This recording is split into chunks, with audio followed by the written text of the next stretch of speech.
खुशखबर खुशखबर खुशखबर. ज्यांना ज्यांना जारण हा थिएटरमध्ये जाऊन बघायला भेटला नव्हता त्यांच्यासाठी हा पिक्चर आता झी5वर येत आहे. प्रत्येकाने पिक्चर बघावा माझी अशी इच्छा आहे. ज्यांनी ज्यांनी थिएटरमध्ये जाऊन बघण्यासाठी मिस केलेला आहे ना त्यांनी हा पिक्चर बघावा. असं म्हणतात ना की योग्य रीतीने सगळ्या गोष्टी घडून आणलेला चित्रपट म्हणजे हा आहे जारण. उत्तम सिनेमॅटोग्राफी, उत्तम कलाकार, उत्तम या पिक्चरचं स्क्रिप्ट रायटिंग, थोडक्या बजेटमध्ये पण एकदम जबरदस्त पिक्चर बनू शकतो हे याचं उत्तम उदाहरण आहे. त्याच्यात माय फेवरेट ॲक्ट्रेस अमृता सुभाष ह्या बाईनी काम केलेलं आहे ना, खरंच खतरनाक काम केलेलं आहे. त्याच्याही पेक्षा वरचढ काम केलेलं आहे अनिता दाते यांनी.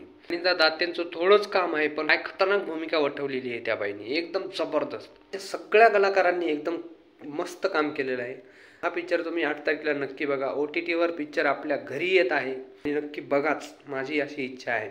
तुम्हाला जर मराठीमध्ये एकदम चांगला पिक्चर बघायची इच्छा जर झाली असेल, मराठीमध्ये काहीतरी वेगळा प्रयोग बघायची इच्छा असेल, हा चित्रपट तुम्ही नक्की बघू शकता. बाकी आमच्या चॅनलवर नवीन असाल तर कृपया चॅनलला सबस्क्राईब करायला विसरू नका.